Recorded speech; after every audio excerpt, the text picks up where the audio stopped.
So welcome everybody to the 7th episode of the Frame Podcast. I'm joined as usual by my two awesome co-hosts, Dewan and Femi, and one very, very special friend, a special guest, and really excited to have him on as the first person to be part of the Frame Podcast who's knowledgeable about this name from before this podcast started. So, Mr. Emmanuel, how are you? Yes, bro. I am good and I'm happy to be here. Thanks for having me on here, and it's great to catch up with everybody once again. So yeah, I feel really good. Yeah, it definitely feels really good to catch up with you as well. I think it's a good friend of all of ours as well. So Femi and Dewan as well. I know you guys, we met through a while ago, but I just thought, Femi, do you remember when the first time you met Emmanuel? Yeah, if I can recall. Yeah, because the first time I met Emmanuel was it was through one of our friends that we're all friends with. His name is Ellis. He sort of I think it was through him that I then obviously got linked up with Emmanuel. And the first time I met Emmanuel, I was like, wow, I'm actually meeting someone who is a lot more quieter than I am and a lot more shyer than I am. That's what I got from it anyway, from the first time. And I was like, wow, gosh. And from there on anyway, I liked his vibe. I liked his vibe, and we started talking with each other and everything. And from then we just sort of like clicked, and then from then we sort of just became friends. That if we're together, we have something to talk about. So yeah, and it's not. But obviously, I felt like it was a shame that I wasn't part of the faculty that you guys were all within, basically. So I couldn't obviously spend as much time with you guys as I would have liked to. But the time that I did go to spend with Emmanuel and with Emmanuel in my time at uni, it was pretty good. So yeah.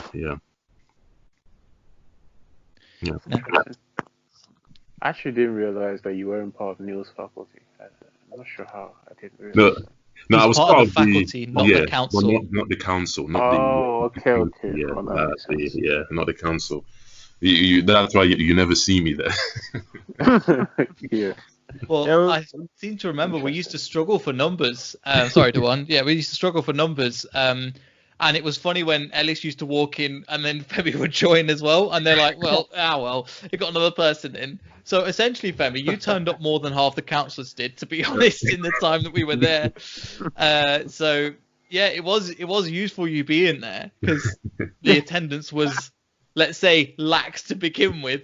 I remember that one time where I don't know, it was some sort of certificate or some award out on, and people actually thought that the one was Femi, so Femi took over my role and pick up the award on the day instead of me. I don't know. Yeah, you did ask me to take it though. yeah, no, of course, man. It was funny that everybody actually thought, oh right, okay, this is the one. Congratulations. Yeah. The organisation in that place was it was lax, to say the least, at times. And it was so funny at the end of the year. I don't know why they used to print off everybody's certificates, even if they didn't even go to like most of the meetings or whatever, and then they'd get it. So trust me, the last day that they were like, oh, you have to come to this one, you're getting your certificate, every single person was there to receive their certificate. But yeah, so I remember, Manny, as well, that, well, you were one of the reasons why I decided to get faculty chair as well, working alongside you. So for those of you who don't know, Manny was faculty of Humanity and Arts? Art and Humanities.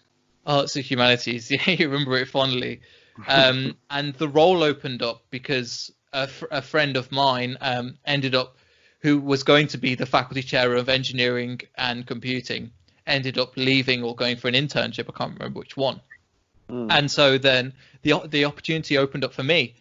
So it was really nice to be able to, eventually run a campaign, working on a campaign. I don't know how you did it for 2 years, Manny, because that was so hard work, and I only did it for mine was a by-election.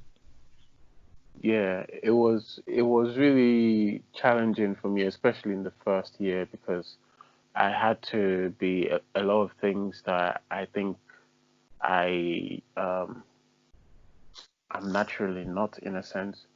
So I had to put myself in everyone's faces and go to several lectures to talk about my campaign and try and convince students to vote for me.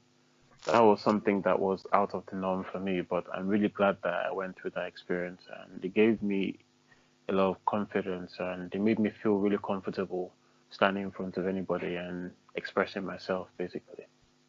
No, that's really awesome, man. What did you find was the biggest growth that you didn't expect from that experience?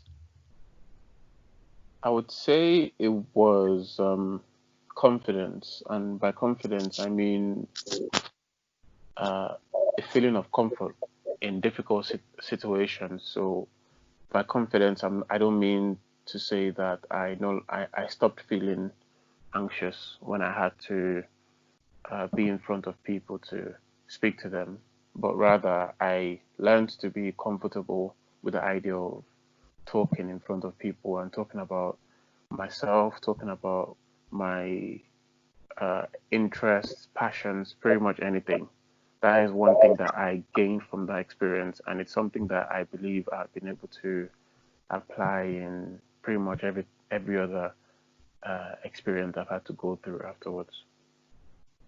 No, that's really good to hear, and I'm glad. And also, I'm just glad you joined us on the podcast. As our first ever guest, so congratulations for that. And you'll be part of our memories through our times at university as well. So I know, Dewan, what was your first impression of Emmanuel? Well, at the time, I was, I think it was during the faculty chair or the election campaign that was going on for the faculty chair for yourself and Emmanuel and the other faculty departments of the university. And I was going for the student council at the time as well, I think, if I remember. And then, yeah, it was the first impression was, we had this sort of vibe going on just amongst ourselves. Emmanuel showed up a few times because obviously from yourself and Ellis, and that's how I got to know Emmanuel. And then we had some discussions, and we had, a lot of humor, jokes, some sort of funny conversations. And then from there, as always it does, it sort of has a click moment. And then from there, everybody sort of got this vibe going on, and everybody's part of the same group, and sort of that similarity that everybody's amongst themselves, having different experiences from different areas around the world to come out to the same university, but everybody feels like we're part of the same, passion or some sort of common, but we're all decent people, and we got along very well together. Yeah, I definitely felt that too. Yeah. I definitely agree to that. And just to add to what you said from my experience, I know I wasn't asked, but the first time I met you, I think the first thing that caught my attention was a kind of freedom that you had. You seemed really free to express yourself, and you were really confident with it as well. And there was something authentic about that drew caught my attention quickly, and that was something that I admired. So there was that, and also I wasn't sure where you were from, which was interesting. The country being Kurdish, you don't get to see that many, do you? Yeah. That's the good thing, that we're all from different ethnical backgrounds, different cultures, different views and points around the world, but we still get to be tagging along, I would say. That's sort of what I'm hoping for in the future, that regardless of where you're from, that people can get together and be friends, to be respecting each other, rather than what we're seeing today, unfortunately, around the world, that everybody's got different views, but they can't get along with each other. There's all these different countries because of politics or because of religion or because of the media's portrayal of them, that people think, oh, what stereotypical is the word, or some sort of viewpoint that's more bigger than allowing that person to express themselves and listen to them and find out, okay, actually, these people, we're humans, we can get along.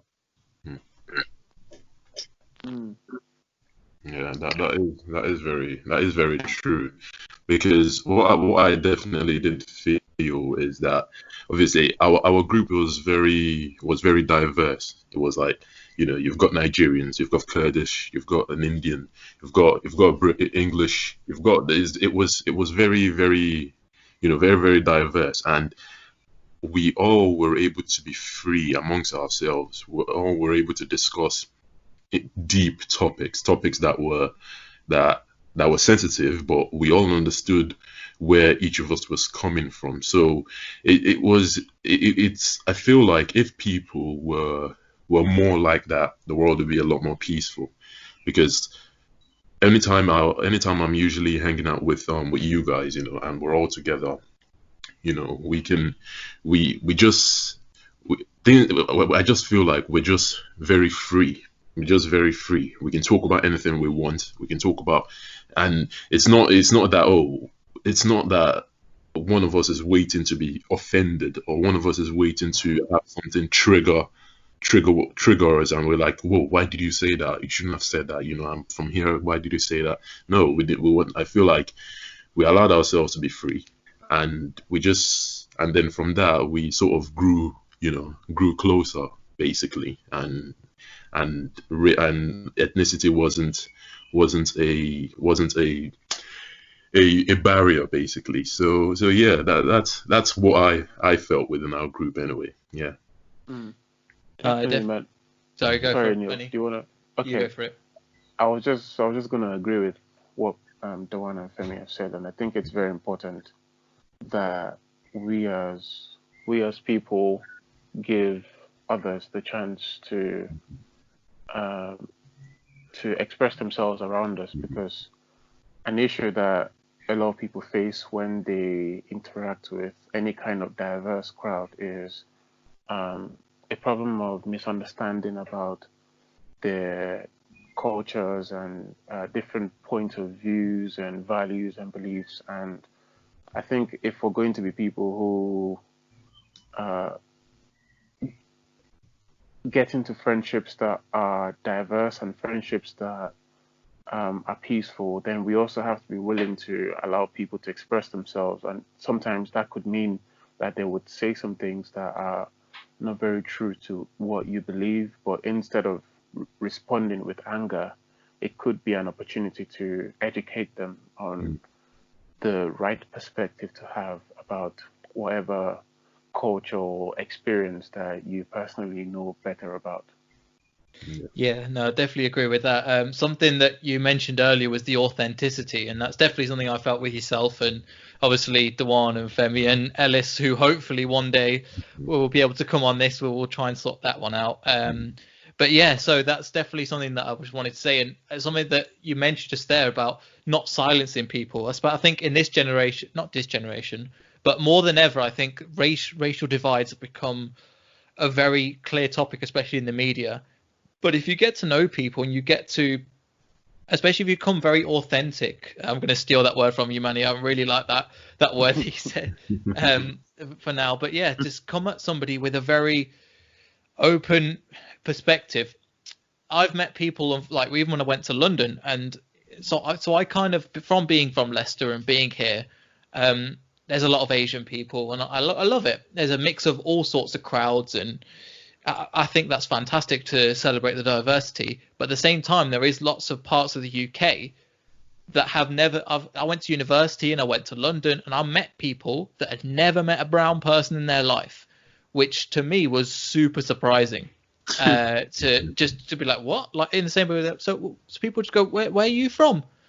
And then, I'm from Leicester, but my family, I know what they mean by that, so I just answer it. I've got no problem with saying I'm Indian. I'm like, yeah, my family's from India. Oh, and then they were like, so what language? They genuinely were like, so what languages do they speak over there? And they genuinely, completely, do you speak like Indian? And they had no idea.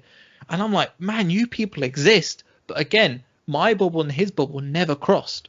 And it's not that he's trying to be racist or anything. He's just observing what he's been shown. I was listening to a podcast, an audio book at the moment by Darren Brown on happiness. It's a really, really interesting book, and he's talking a lot about philosophy in it.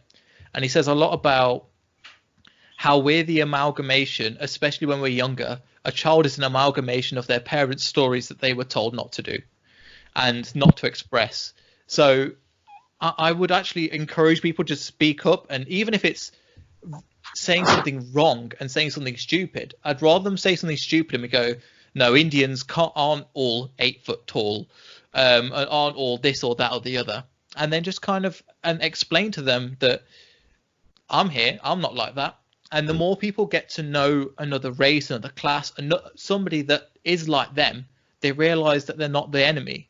I think part of the way they're trying to divide people at the moment is by saying you're like this, and this comes from even within villages. It comes within small tribes of the other, and once you realize that the other is just another part of you and another way of seeing the world, you realize that we all the same, really. So yeah, just back to your point, and I went on a bit of a rant there, but it's I think it's true. It's like people are just people, regardless of there's good people and bad people in every single kind of environment.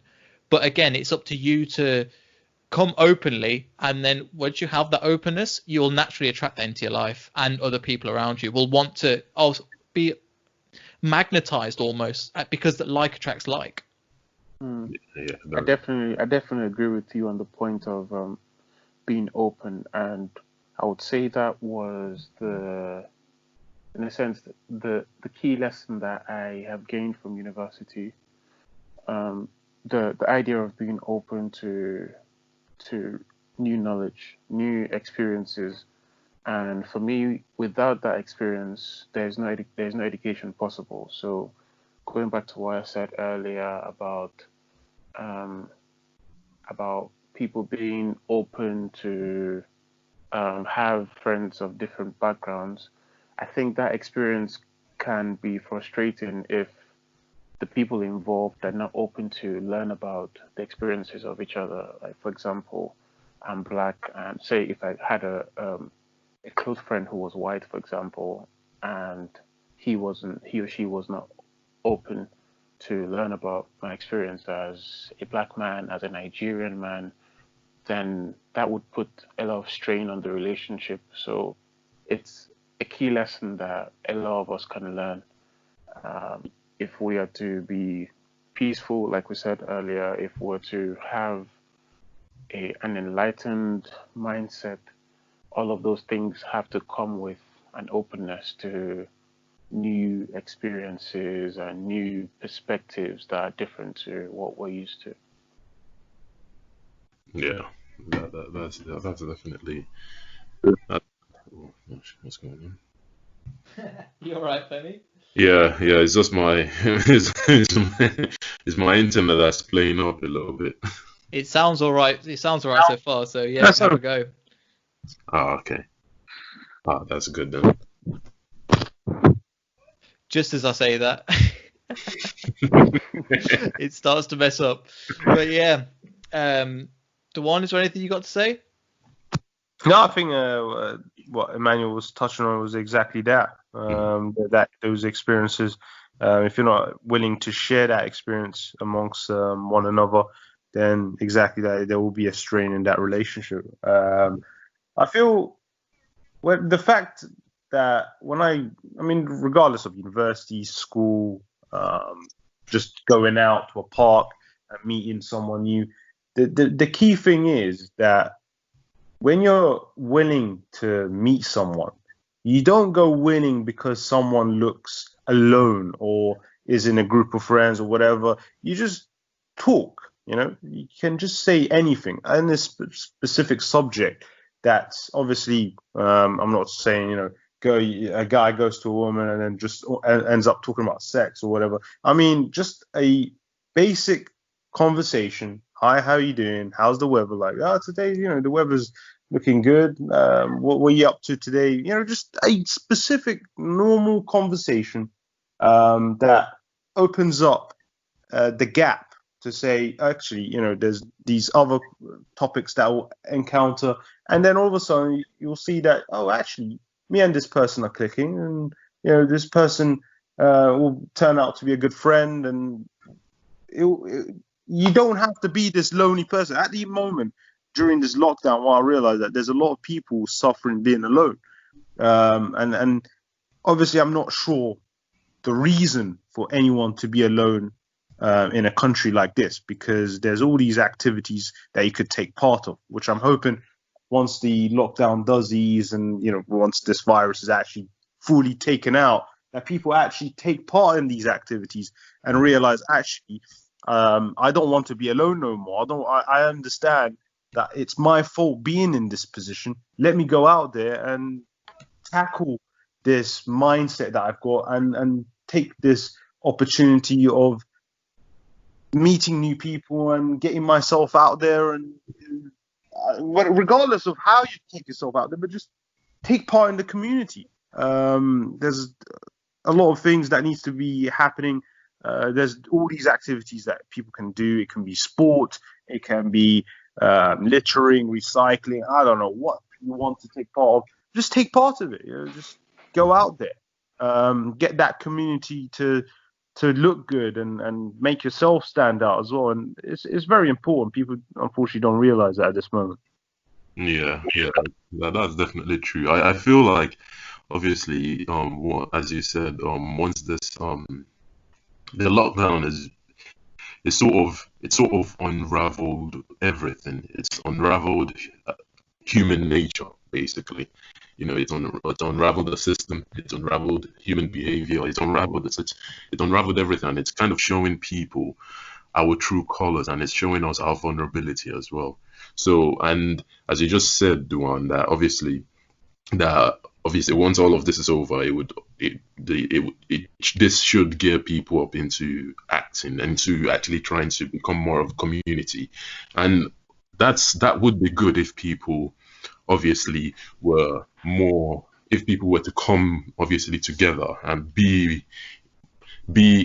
try and create a community, basically, and if you even look at it in a way, like what's going on around the world now, especially what's going on in America and all this place, and people coming together to obviously, to join forces to obviously stand against oppression and stuff like that. That in itself is the side effect of the pandemic and and the lockdown. That's literally the side effect of it, because people have been so alone for so long that obviously that now that everyone has been locked away, and they sort of kind of cherish, they kind of cherish human interaction a little bit more now, and they feel like actually, despite our skin color, despite our background, despite our ethnicity, despite where we come from, we're all human, and that is it. We're all human. So, and I feel like, people are sort of realizing that, that we need each other. We need to be a community. We need to be one in order to function properly as human beings, basically. And I do see that changing from now on, especially after all this coronavirus thing and all this pandemic lockdown, all this is over. I do feel like people will learn from it and will grow, and will grow. That's what I feel anyway. Yeah. So agree. Mm-hmm. Have you not got anything else to add to it? Or Sorry, I thought somebody else was going to jump in. No, Yeah. I think that's a good thing. No, I think it's a good thing you said. I think it's a cornerstone of human beings as well.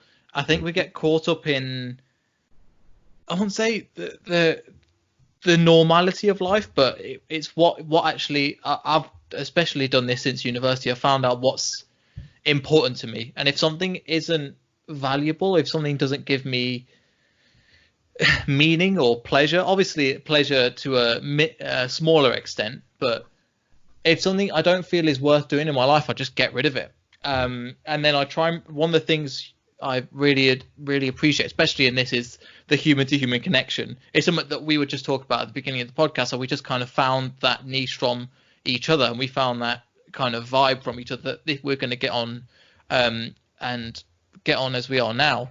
But it's about, I think as well, it's, yeah, you're right. We're just unraveling all these facades almost, or things that we should be able to care about. Like, nobody cares about your $5,000 watch.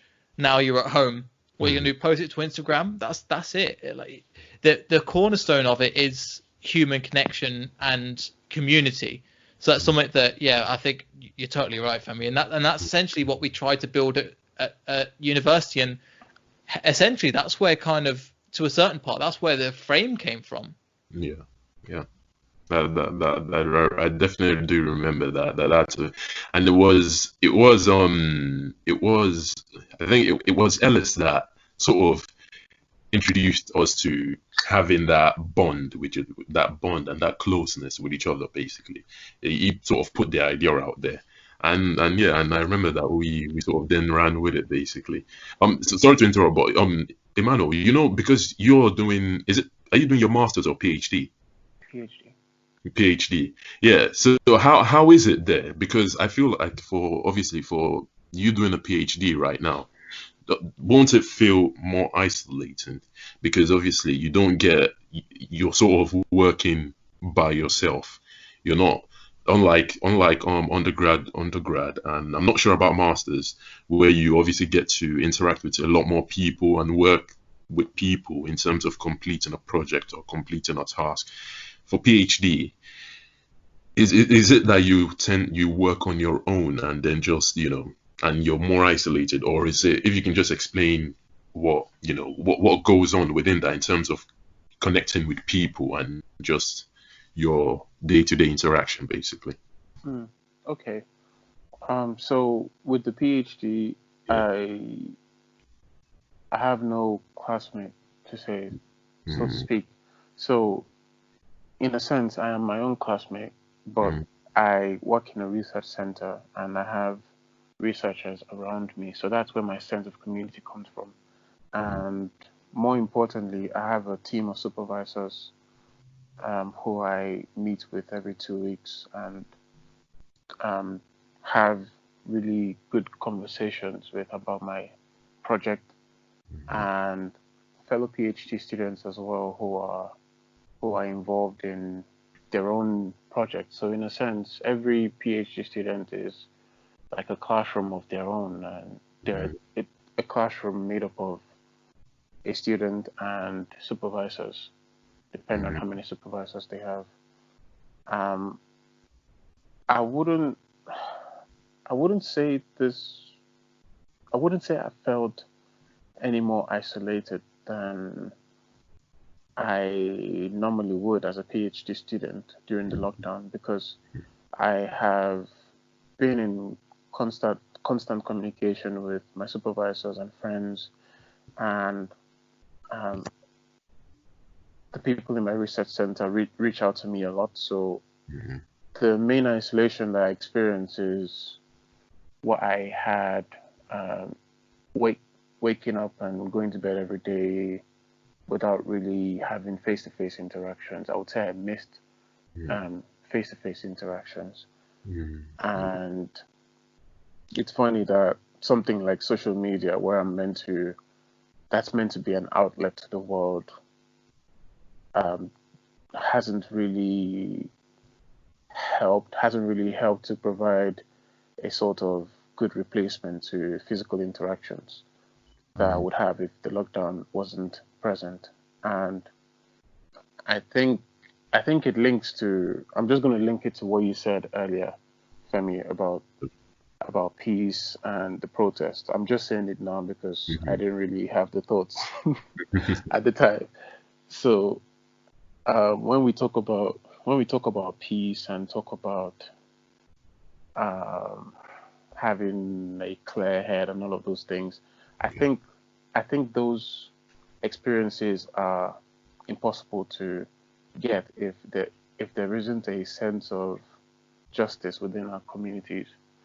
I think that J word is very important to mention when we talk about issues like this, because what I feel that we witnessed last week on social media, from most people on social media, was an outpouring of restlessness that really came about because people were upset with the fact that such great injustice still exists in the world, which of course led to people going out of their homes despite the lockdown and deciding to protest, and in a way deciding to treat the pandemic as a secondary problem because they realized that a lack of injustice is more primary, if not for a particular individual, for some people, in this case, Black people, specifically in America, who are facing this issue.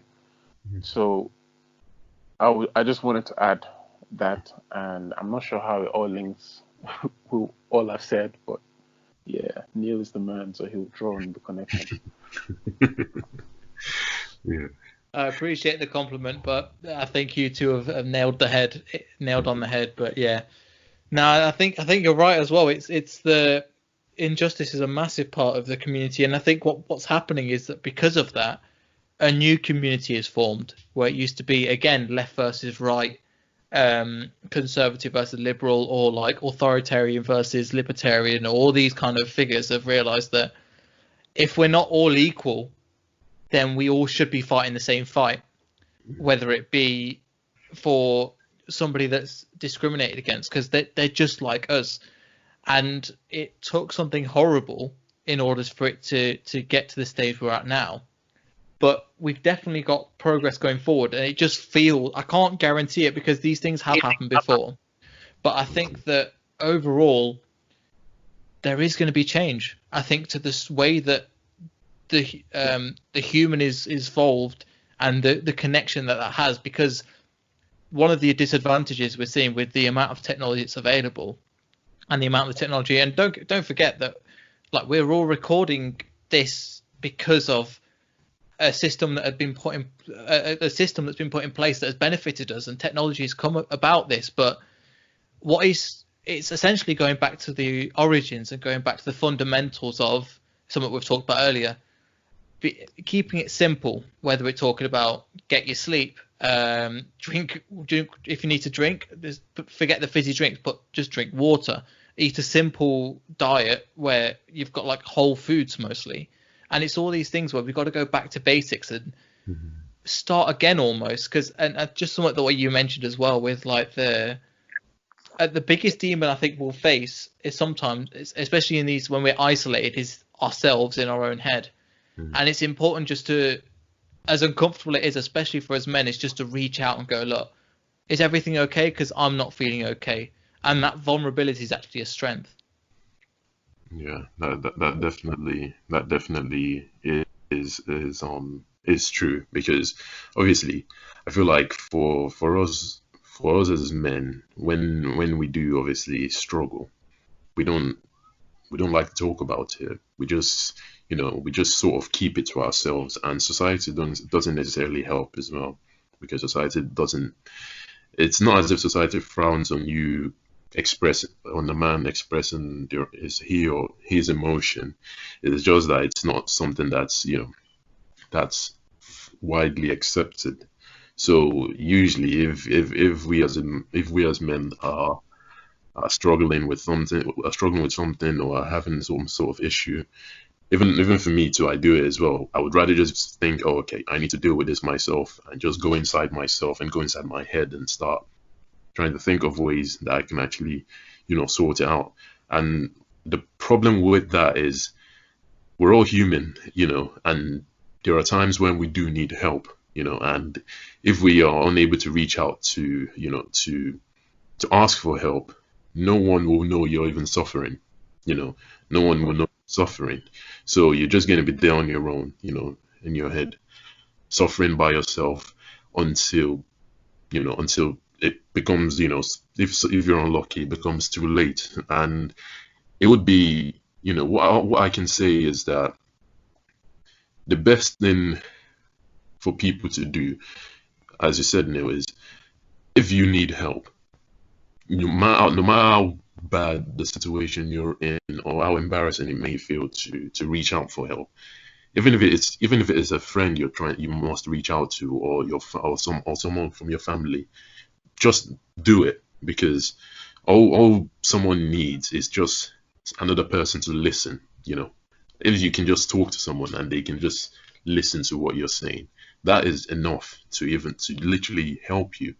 So it's just that, and I feel like obviously with all that's going on in the world now, with all the stuff that's happening, it's allowing people to listen, is allowing people to feel like, okay, gosh, we have this, we're seeing now that minorities are treated obviously worse than they treated worse, basically. And it's like, because of now what that's happening, it's making people listen. I don't know how many times I've gone on Facebook and I've seen like people posting, oh man, this is injustice, this is that, this is that, this is that, this is that. And for me, I see it as that it's good. It's good. People are sort of now getting themselves, they're starting to educate themselves, and they're starting to understand that, okay, the world is not black and white. It's not you're right or you're wrong. There is obviously the gray area in the middle. There is a gray area. So, and all that is going on is allowing people to see it, and it's bringing people together. But for the end result, I'm not sure as to how much change will happen. But at least some form of change, even if it's very minute, should still happen, and I hope it does. But we just have to to wait and see. Yeah. So, Duan, do you have anything to add? Well, yeah, I mean, that's true, exactly what you're saying. Another thing is that in this moment of time, people have time to reflect amongst many things. Sort of time to reflect on the good and bad they've done during their lifetime, the experiences that they've wished for, that they realize, oh, actually, I haven't done that because bloody hell, I mean, I've been wasting. Well, I don't want to say wasting, because obviously everybody working to pay for their shed, for a house, to rent, for their clothes, for water, for food. So everybody's working obviously for a specific goal. But at the same time, what we've realized is that a lot of myself and probably many others as well who listen in, and as well as you guys, we spend too much time on education, on work, lifetime, that we realize that we haven't actually spent so much time with our families, with friends, with people that we want to spend time with, that actually care, and to go out there and go out to the real life and experience the real world out there, going to a different country, a different place that you've never been before, that you want to see. Oh, actually, or do something that you never thought you would do, like something crazy like skydiving or riding a motorcycle, because it's just something random like that. You just realize that you need to spend more time with yourself, and reflect. And this is what we get as an opportunity during this I don't know, lockdown, if you want to call it, even though it's easing anytime soon. But this is what I'm trying to say, is that it's quite interesting, the world that we live in 2020, that we've got this time and we've got these goals that we wish for, but we realize that we spend way too much time working. I mean, you get up, for example, my day, okay? Living in Peterborough, going to London to work. I get up. I can't remember what time I'm supposed to get up, because obviously my shift in time has changed for the last months. But I'll usually get up about 6 a.m. Okay, I leave home at 6:30 to get the bus. All right, I get to the train station. My train leaves at 7:24. I get to London about 8:54 to where my main office area, and I get to the office about 8:59. Let's say for 9, and then I finish at 5:30 to 6, roughly that time, and then I get home at 8:30. So you see, this is how many hours do I have left to A, to spend with the wife, B, to spend on myself in terms of what I want to do for the next weekend that I do have time. It's only about 2-3 hours. I mean, what kind of, what I realize how waste. Okay, I'm wasting a lot of time. Yeah. Well, like I said, I don't want to say I'm wasting time, but it's a bit of frustration because you want more hours to spend time with to do other things. If someone, like for example, if from Monday to Friday, if someone asks me, "Oh, let's go and have a drink or something," or let's go to a sport event after work, I won't be able to do that because my travel time takes such a long time. Yeah. See? Yeah, I get where you're coming from though, because I also live in Coventry. I live in Coventry, and Emmanuel lives in Coventry, and because of obviously every single day you have to go to work, and by the time you come back, you don't even have the time to be able to do something else. And me and Emmanuel, we're so close, but yeah, I'm unable to. We hardly meet up because usually by the time I'm back from work, I'm already tired, and the next thing is to do is eat and sleep. Wake up the next day, do the exact same thing, and on the weekend, I have no energy. So on the weekend, I'm usually just using the weekend to just sleep. So and I've said to Emmanuel so many times that, oh man, the next time we're gonna meet up, we're gonna do this, we're gonna do that, we're gonna do that. But the fact that the way the system is built, where works, you spend 8 hours of your time sitting on a chair in the office, and then you come home and then sleep. The way the system has been built, it sort of just stripped people away from bonding with your family, from bonding with your friends. It's stripped all that away, and it's just turned you into a cog that's in a machine. All you just do is basically we're like robot, and then you just do it and come back, do it and come back, do it and come back. And the thing is that the system is built in such a way that it's so difficult to come out of that.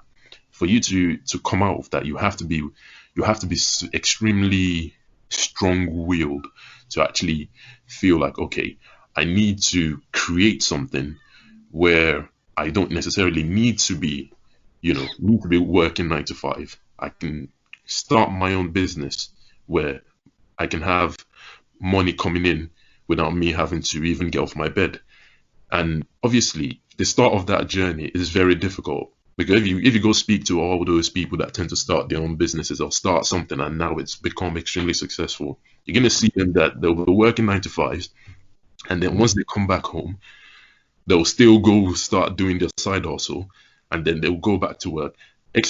During that period of time, they would be so tired because they're doing more than obviously their body can handle, but obviously they're trying to push because they envision themselves that, okay, at this certain time, I will make it, and that's the mentality that they have to push. And obviously they do make it, and some don't, and they got to a part where they're able to come out of that system and not be a cog, obviously, within the machine, which I hope every one of us can actually achieve. Because if we can get to that point, I feel like it would at least allow us to be a bit more happier. Because if you notice, during this lockdown thing, during the lockdown, if you notice, all of us as friends, we were able to even come together a lot more. We were able to talk to each other a lot more. Although we couldn't meet, we were able to talk to each other on Skype and just do what we never were able to do or never had time to do before. And it just goes to show that the system itself is extremely cruel. It's extremely cruel, and it's just hard to come out of it. So that's usually where I'm always telling my brother that, oh, you that are just about to start uni, don't be in a hurry. Don't be in a hurry to Yeah. don't be in a hurry to be like, oh man, I need to finish and get my first job. I need to finish and get my first job. No, enjoy your time at uni. Make new friends, make new connections, and just take your time. You're not in a hurry. You're not racing anybody. Take your time, and when you finish, you finish. Work. I can't remember. I think the retirement age is for men. Do anyone know the retirement age for men now? Is it 70 something? I can't remember. 75, if I Yeah. remember. So I Yeah. think they're planning to increase it. I don't know how Imagine. that should be possible. Because, Exactly. you know, Imagine. honestly, we should start a protest. I mean, whoever starts to think about increasing the age, what do you want me to do at 80? You want me to, get my wooden stick and still turn up in the office? No chance. No, man, I was talking. Imagine all the people that are like firefighters. They're like, oh shit, I need my house putting out. Hold on, man, I've got to get my wheelchair, and I'll come in about 4 hours. Exactly right. Exactly. You can, that just goes to show how cruel the system is. It's so bad, and it's just obviously I'm just going off on a tangent, but also I watched something on one of Joe Rogan's podcasts, and he was interviewing someone, and the person brought up a very good point. Usually you see the government always saying, oh, we don't have money to do this, we don't have money to fund the NHS, we don't have money to do that and stuff like that. The moment the economy is failing, they get so much money. From where? Like, I think in America they've got is it $4 trillion or something? From where?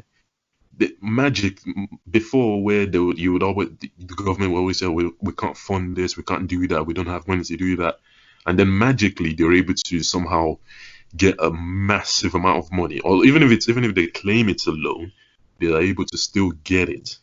They're able to still get it. China, well, they learn quite a lot of money funding from China themselves.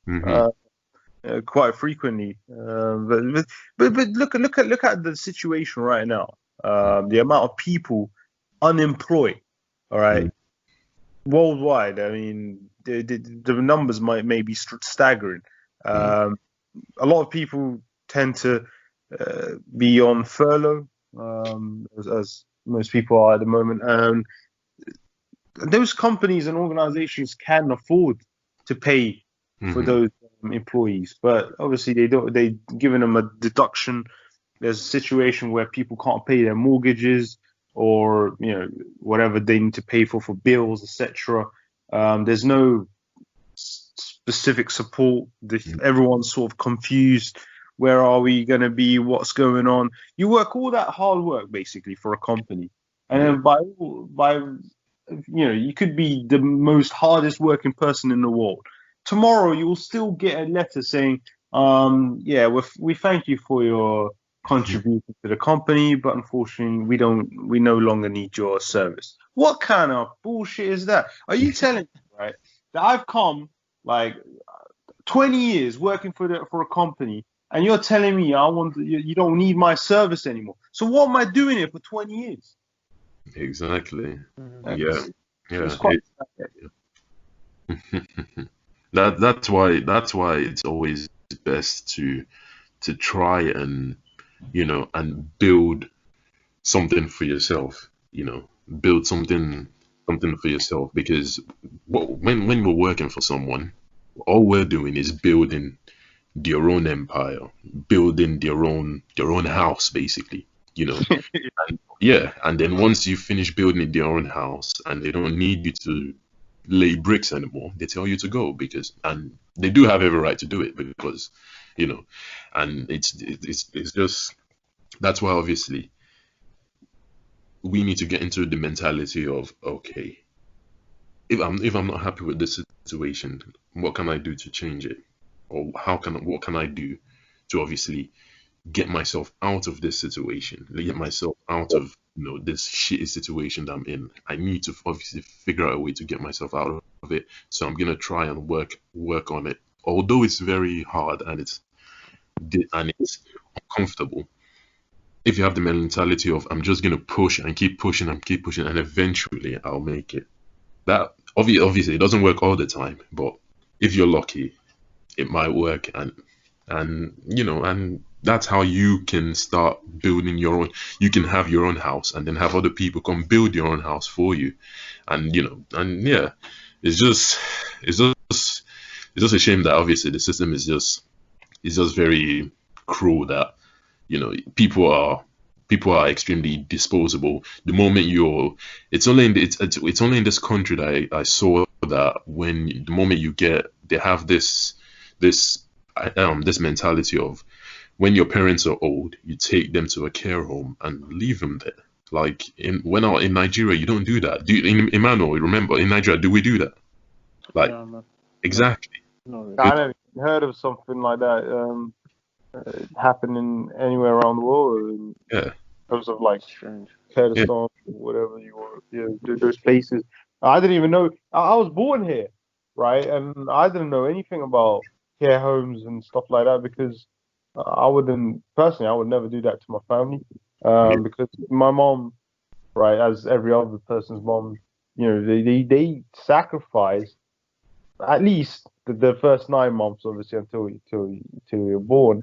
But then the amount of years of their time to take care of you, all right, to get you up to the person you are today, and then all they need is that probably what, God forbid, last 5 years or whatever, or even less than that time just for you to take care of them, and you push them away into a care home. That's sad, man. Yeah.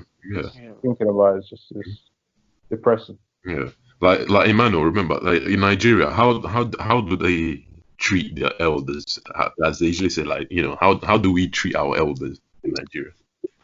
Oh, in Nigeria, it's frowned upon to show any form of disrespect to elders. So what is seen as the norm is respectful behavior towards elders, and it's really expected of children that they devote time to be with their parents and even provide for their parents when our parents when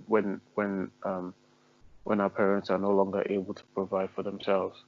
So the idea of a hospice or care home was really strange to me when I got here, but I'm kind of ashamed to say that it's something that I have gotten used to seeing because I've seen it so much, and there's so many Nigerians who work in care homes, and after a while, it's just become normal to me, and it's nice to hear you guys say this again, so that I can be reminded of what should be normal and what should not be in my head. Yeah, of course. But this is weird that a lot of people who do push their family to those care homes. Okay, maybe there are those who remember, care homes doesn't mean that because those families or those elderly have gone there because their children or other family members have pushed them there. There's probably because they're alone, which is understandable. That's a good thing for those who are alone to be taken care of. I respect that. But those who have the wealth, the shelter, the food, to provide for their own elderlies or parents or grandparents, but they refuse to, is depressing. I find that very amusing, and how someone could push the ability to provide support and help for those who did give to themselves previously when they were young, when they needed help, they were given that support and help, but then they refuse to give that support back is quite sad. Yeah, it is. Yeah. Neel, have you got it? To be honest, you guys have kind of nailed it. I think there's a lot of there's something that I want to come back to, Femi, that you mentioned regarding like the way times have changed as well.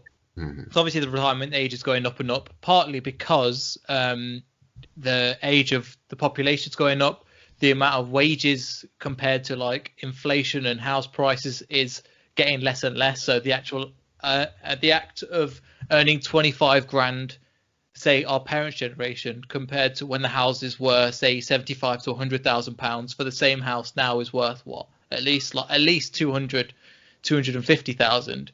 That's made a massive difference, and wages haven't got up with it. What I just want to tell people is that what we're doing now is one of the best pieces of advice I ever got was, I don't know if I've mentioned on the podcast before, but I've definitely mentioned to these guys before. When I was working for a charity called Age Concern, I'd go there and I'd help out elderly people with tablets and mobile phones that their children have given them, and they just go, I don't know how to use this. So it was really nice to go with them, show them something, and we'd have a 3-hour slot from work. And after we would go, do you want any more issues? Do you want anything else fixed? And go, no, everything's fine. So we used to sit and talk. So I said to them, I remember I was 23. I said, I'm a 23-year-old guy, just moved to London, just started my career from university. What is your advice for me for the rest of my life? Or like, what advice would you give me as somebody that's this age? So they said 2 things, and this is not just them. This is multiple people I've spoke to. They said, A, do what you love, because if you chase the money, you'll end up being unhappy regardless, because you're chasing a money does buy success, money does buy happiness, yes, but after a certain amount, it doesn't matter. And B goes, go and travel. So a lot of them go, we were planning to save up for retirement, go and travel the world.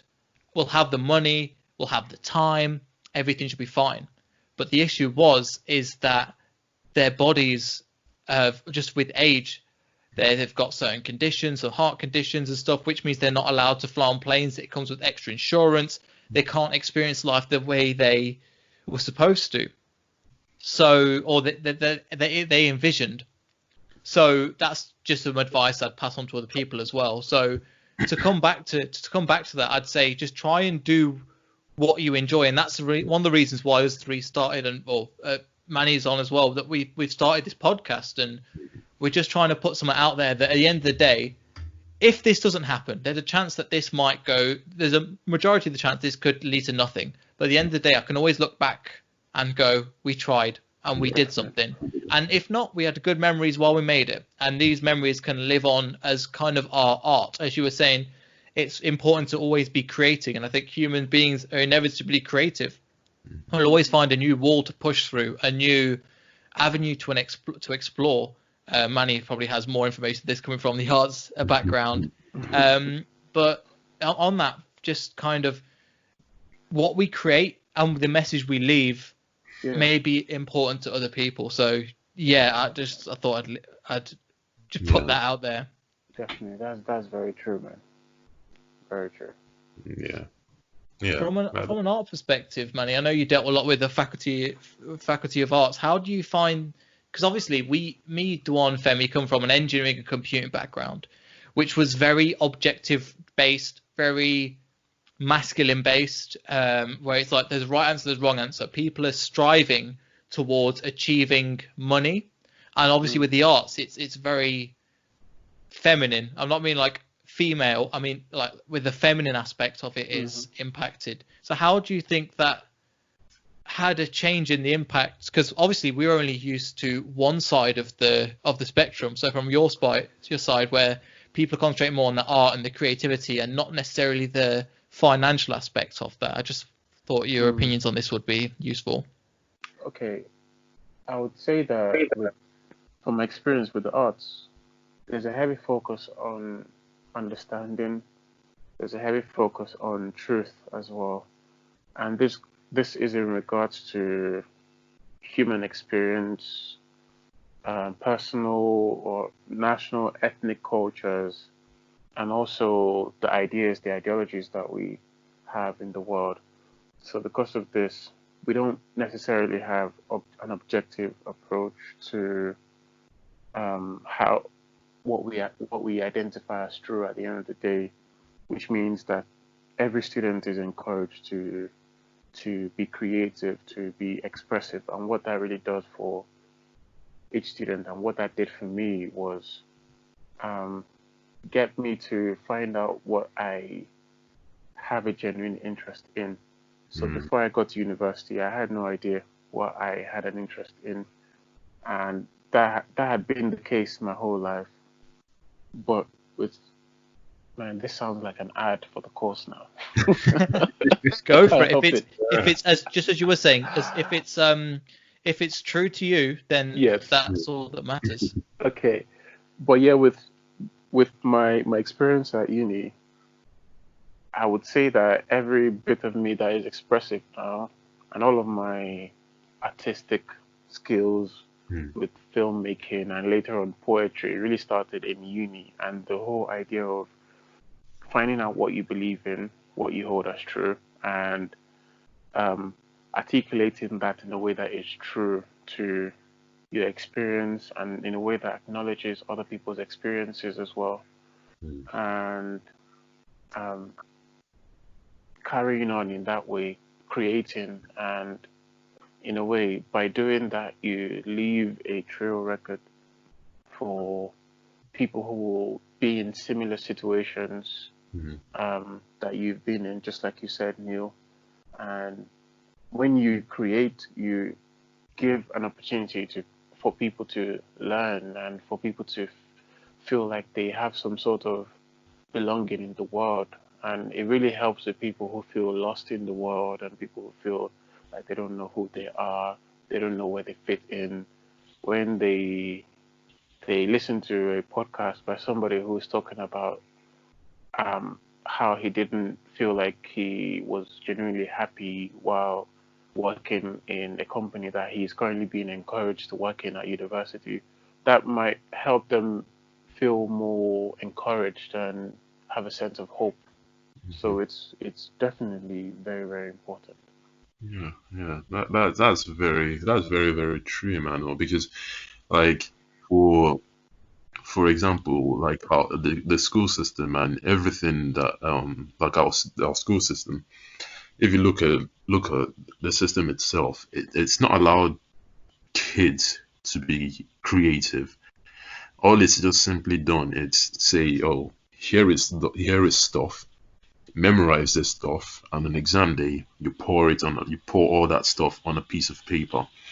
It's not giving kids the ability to use their creative mind, to be able to be free to create. And that's why I feel like that's why we obviously have technology improving, but we don't have inventions. It's gotten to a time where we don't necessarily have inventions. We just have technology improving, and that's just literally due to people just regurgitating information that they've learned, and they will put it down again, and they will put it down again, and then that's how it's sort of technology is improving.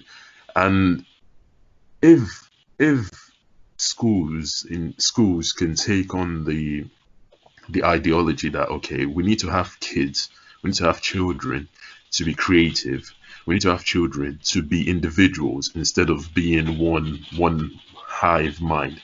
If we can have them to each be creative, if you can just imagine what sort of adults they would become, it's crazy, because I feel like if they were given the creative freedom to do what they want to do as adults, I feel like the world would be so different than how it currently is, and I feel it would be different for the better, because no one will feel limited and no one will feel lost. It's not like, even for me, I'm not the only, as you said, Emmanuel, that you didn't know what you wanted to do until you started uni. I felt like that as well. Like I was unsure, like, okay, what am I doing? I'm not sure. I've been told that, okay, I need to study this at school to get this grade, to get into this degree, and to get this job. That's what you need to do to get a good job. But that was not me. I'm just doing what I've been told to do, and that's mostly how most kids or most children are usually told. They're just told that you need to do this in order to do this. You're not actually told, hey, look, here's a piece of paper. Here's this. Make something. Just do what you want to do. Do what you want to do. See what comes. Yeah, and see what comes out of it. They don't say that, which I feel like today's school is lacking. And if that can change, I feel like that would literally create a better future for everyone. Yeah. I think we definitely need to analyze our priorities in education, because as someone who has been through undergrad and masters, I would say from my observation that what is advertised as the most beneficial aspect of going to uni, for reasons that are kind of understandable, is the prospect of getting a white collar job. Yeah. And whilst that is relevant because you need money to survive in the world, I think it doesn't really tell a balanced perspective of how life is for many people in terms of what matters most. So for me, before I got to uni, just like I said, apart from the fact that I had no idea what I was interested in, I was also somebody who felt quite lost in the world. All of those reasons I was listing out earlier about why people should create are things that I have. Sorry, can you mute your mic a second? I'm getting some background noise. Oh yeah, that's probably that's from me. Okay, sorry. Okay, so yeah, a lot of reasons I mentioned earlier about why people should create are things I've experienced. I know that before I got to uni, I felt lost generally in the world. I didn't feel like I belonged anywhere that I went. I had no idea what I wanted to do, and I'm not somebody who is money driven. I would say I'm purpose driven. I'm really interested in the so what. So if I do this, what happens next? How does it help other people? How does it help me make the world a better place in a sense?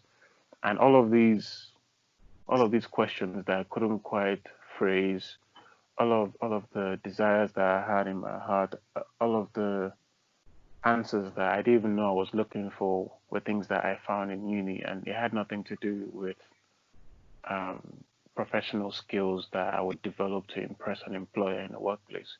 It had to do with a journey of self-discovery while at university that really started for me when I was taught to express myself, and I was also taught the importance of self-expression. I was taught that my voice matters in the world, and these teachings gave me confidence and gave me a reason to leave my house, and a reason to talk to somebody, a reason to hear another person's perspective. I want to document it.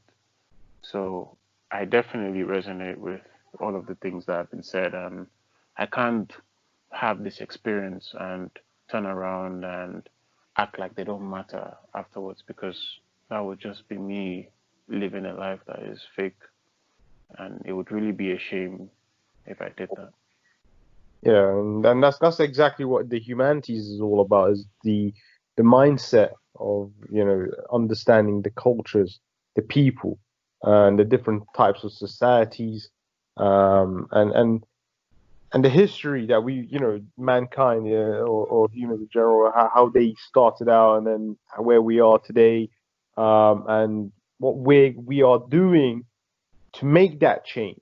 We had the first, when we had the protest where women had the first time for the right to vote in the elections, and then we had the first British female prime minister, and then we had these changes where the slave that Abraham Lincoln sort of pushed out, and all these mindsets and people trying to make a change, trying to make a new movement to make a change for a better day for tomorrow.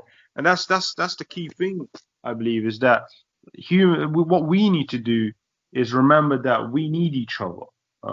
We don't have to abide by the law. Obviously, we do in terms of trying to make things respectful, and we don't want to hurt each other. But if someone's, for example, the situation where around the world at the moment, in terms of the Black Lives Matter, where we've got so many people suffering, and we already done an episode on that.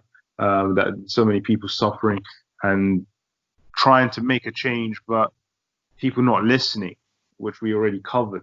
And this is the thing that I want to do is try and get our voice heard, so people can hear and understand actually what can I do to go outside and instead of hurting someone, do something where I'll make them smile. You know, why should I go out there? If for example, I've got a group of friends, they hate somebody, okay, but that person I've not even met before, and I already have this vision of them being this dirty person or whatever they are, or whoever, you know, going out there and someone telling me all these false rumors. Let me go out there, speak to the person, understand what's going on, and get to know them better before I make a judgment or follow the wrong side of where these sort of communities are sort of pushing these negativity. Just try to change that into a positivity, and that's what I'm hoping things happen in terms of changes, that people do make a positive change. Definitely, bro. Yeah, that's really true. Yeah, man. I think I think one of the things I want to come back to is what you guys were mentioning earlier with the concept of the job as well, is that the reason why I understand why they were put through the school system, because the idea is most of the people that were put through the same education system as us were going to go into factory jobs, and they were going to be put along a line. You put the box from here to here, and that's basically what's happened. But the issue is a couple of issues. A, they've either been offshored the jobs, or B, they're being replaced with robots. So what it means is that this system hasn't caught up to the modern way that we solve issues. So with the internet now, we have access to every single bit of information pretty much we could have at one time. Every single bit of technology is designed to help us. We've got essentially like a cyborg. We've got a phone that if we want to look up something, if we want to have some information, we could look it up. So I think we mentioned this earlier as well. It's a couple of podcasts ago where we talked about it's how you find the information that's important. And I think what makes us different, or what makes the human being special, is the fact that we are able to create, and we will be looked back on in our perspective as how do I even say this? For our ability to create, because our life isn't dictated by the job we do. Our life isn't dictated by the job that we used to do, because the money's not going to make as much, and the human being is what's going to matter. So it's what you're going to do with that. And again, we're trying to do this through the podcast. There's loads of other things that I could say on this, but there's definitely the need for creation and the need for sharing the information. That community aspect, again, I think is super, super valuable. And again, myself and Dewan and Femi and Manny at university used to do this all the time. And to try and capture that essence is what we're trying to do now. And so, I don't know. It's one of the things where I look back at it and go, I don't know. But we're just trying to do our bit, and at least if we're trying, that's all that matters. I'm very happy you're doing it, bro. I appreciate that. So, and thank you for coming on as well. It's a pleasure. Yeah, thanks, man. So yeah, I think we'll wrap it up here. But I just wanted to say, Manny, where can they find you? If they've made it this far, they want to find out more about your poetry and your art. How can they find you? I would give like two sites. The first one is my my website actually. So if you type in johnsonee.com, you'll get to see most of the things I've been able to create. And for the poetry bit, I don't have all of my poems on my site, but I'm working on it. So if you feel like reading any more poems than what I have on my site, just head over to my Instagram and search for Manny J King. That's MANNYJAYKING. And yes, you'll get to see more of my poems there. Yeah, I know I've been having a lot of fun reading them and actually sending them on to other people that have really appreciate them as well. So yeah, really appreciate that. Anyway, thank you, Manny, once again for coming on. It's been a pleasure, and I really hope that in the future you'd come on again. I would love to, and thank you to Neel, Femi, Dewan. It's been nice talking to all of you today, and I think what you guys are doing is very important because you talk about things that are very true to what a lot of people experience when they come back from work, and when all of the fancy moments are stripped away. What really matters for people, I feel, are some of the things you talk about here. So please carry on. Thank you very much, man. Thank you, man. I really appreciate that. Anyway, so for everybody, I really hope you enjoyed this one. It's been fantastic having Manny on. And Femi, have you got any last words? I know you've had some microphone mute issues. Sorry, man. Yeah, I think I've said everything that needs to be said, and obviously it's been great, obviously having Emmanuel on as well, and yeah, hopefully we can have him again next time. It's raining. I'm in the conservatory and it's raining. So is that what the noise is? Yeah. So it's raining. All those stereotypes about the UK, man, they all come true. Hey. Yeah. Anyway, we'll leave it there. So thank you, everybody, and make sure to tune in to the next episode. We'll fill you in some more. So from me, Femi, Emmanuel, Dewan, it's goodbye, and we'll speak to you in the next episode. Goodbye. Bye. Goodbye.